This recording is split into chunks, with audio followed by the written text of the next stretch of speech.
पराशर जी, अर्जुन सिंह देवड़ा साहब, रामलाल मेघवाल जी, राम गरासिया साहब, सवाराम पटेल जी, मंजू मेघवाल जी, इंद्र सिंह देवड़ा जी, संध्या चौधरी साहिबा, गुमान सिंह जी, रंजू रामावत जी, सुनील गुजर साहब, राम मोहन सिंह जी, मंच पर सभी। आज मुझे बड़ी खुशी है रतन देवासी जी के नामांकन के लिए आज जो अपार भीड़ और जनसभा में आप सब लोग मौजूद हैं, उसी के साथ मंच पर भी हमारी सभी पार्टी के जिलों के सब नेता आज उपस्थित हैं। मैं सबसे पहले आपको मुबारकबाद देना चाहता हूं एक सफल सभा आयोजन करने के लिए जिला कांग्रेस कमेटी को, रतन देवासी जी को। साथियों, लोकसभा के चुनाव हैं, बहुत बड़े चुनाव हैं। हिंदुस्तान में सरकार किसकी बनेगी इस बात के चुनाव हैं। 5 साल से मोदी साहब की सरकार है। नौकरियों के लिए, किसानों के लिए, रोजगार के लिए, उद्योग के लिए, निवेश के लिए, महंगाई के लिए, भ्रष्टाचार के लिए, काले धन के लिए इतने नारे दिए। Make in India, stand up India, digital India, स्वच्छ इंडिया, फलाना इंडिया, इतने 12-12, 13-13 नारे दिए। आज आप सबको आंकलन करना पड़ेगा कि पिछले 5 साल में इस देश में क्या हालात बने।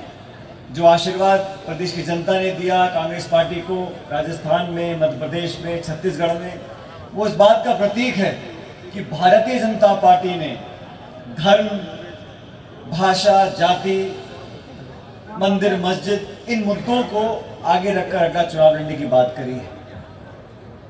ये बात सच है कि इस जिले में जितनी कामयाबी हम लोगों को मिलनी चाहिए थी, हमें नहीं मिली है। सुखराम जी हमारे जीत कर गए, आज मंत्री बनाया है पार्टी ने उनको, लेकिन इस जिले में और सिरोही में हमेशा से कांग्रेस मजबूत रही है। किसी कारणवश हम लोग कामयाब नहीं हो सके, लेकिन कांग्रेस पार्टी ने, राहुल गांधी जी ने बहुत सोच समझकर रतन जी को लोकसभा का उम्मीदवार बनाया है। आप सबके भरोसे पर बनाया है, नौजवानों के 36 करोड़ के भरोसे पर। ये चुनाव आने वाले 5 साल के लिए इस देश की तकदीर को तय करेगा। राहुल गांधी जी ने वादा किया है कांग्रेस के मैनिफेस्टो में कि देश के 20% सबसे गरीब परिवार जो हिंदुस्तान में, उस प्रत्येक परिवार में जो गृहिणी या महिला रहती है, उसके खाते में उस परिवार को 72,000 रुपए देने के हमने संकल्प लिया। 72,000 रुपए साल का। हम लोग चाहते तो मोदी जी की तरह बोल सकते थे, 15 लाख उन्होंने बोले थे खाते में आएंगे, हम 30 लाख बोल देते।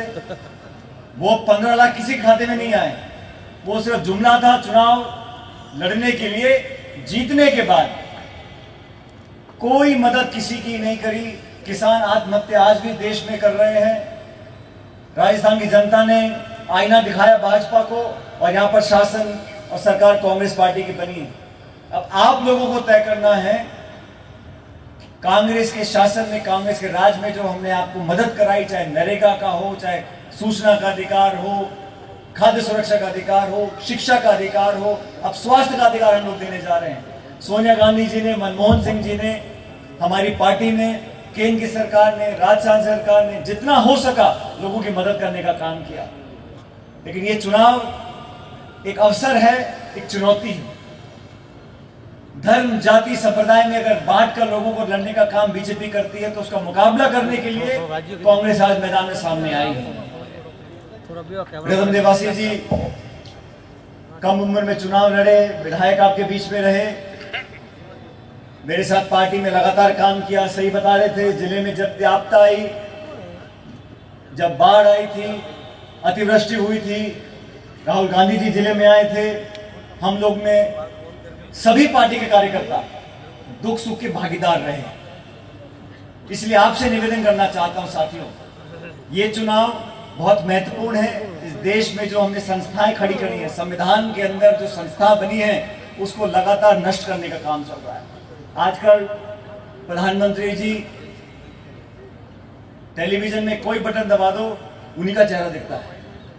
सुबह मोदी जी, दोपहर को मोदी जी, शाम को मोदी जी, रात को मोदी जी। अखबार में, टेलीविजन में, विज्ञापन में, प्रचार में कोई कमी नहीं। अब तो अपने नाम का भी चैनल खोल दिया उन्होंने।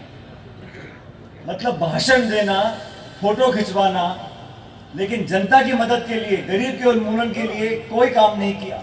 ये 5 साल बीत के भाजपा के राज के। मैं पूछना चाहता हूं कि गैस का सिलेंडर कितने का है? हमारी माता बहनें बैठी है, गैस का सिलेंडर कितने रुपए का हो गया? 1000 रुपये का हो गया।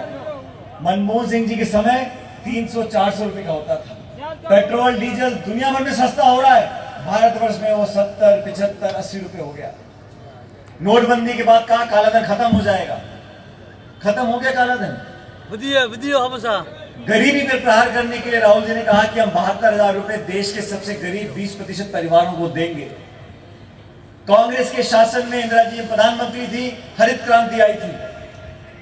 देश को पहले अपना अनाज बाहर से मंगाना पड़ता था, लेकिन हरित क्रांति के बाद इस देश में इतना उत्पादन हुआ अनाज का कि हम सब अपना पेट भर सकते हैं। फिर श्वेत क्रांति हुई, जब कोऑपरेटिव मूवमेंट शुरू हुआ,